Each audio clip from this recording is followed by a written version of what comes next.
I need to preface today's review of the 107 Dewy Glow Serum Mist with my usual skin finish preference disclaimer.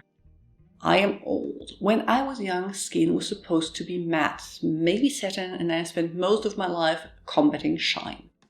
And when I no longer cake on powder, it just doesn't work with my aged skin anymore, I still refuse to actively add glow. So, a product called Dewy Glow, I promise to not let that overtake though, but focus on texture, ingredients and benefits instead.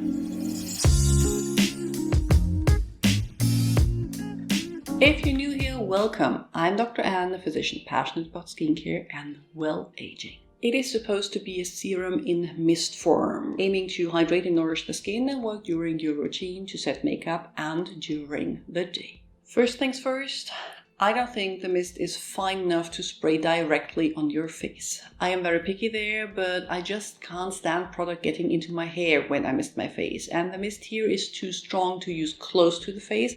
But if I keep it at arm's length as recommended, it gets everywhere and leaves the hair sticky. It isn't the packaging though, but rather the texture I think, which is more substantial than your average face mist and not really very watery and a little tacky after application.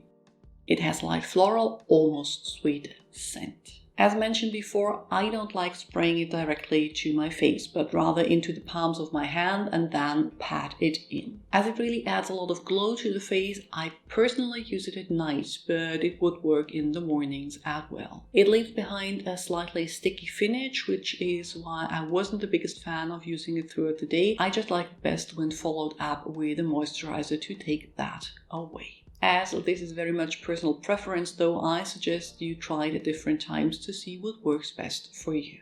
If you have watched last Friday's video on fermented ingredients in skincare, if not, I will link it here, you might recognize Saccharomyces ferment filtrate as something with supposedly anti-inflammatory, hydrating and nourishing effects on the skin.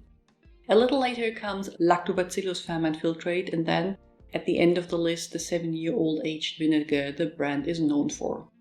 All of these add up to 60% according to the website, which makes it a great choice if you want to incorporate fermented ingredients into your routine. There is also arbutin, helping to brighten hyperpigmentation, allantoin for soothing, and adenosine for healing the skin, as well as a bunch of plant extracts. As I said in the beginning, I don't see glow, so I will not repurchase. I do think, however, that if your skin is dry, dehydrated or dull, and you want to see if fermented ingredients will have long-term benefits, it is a very good one to try.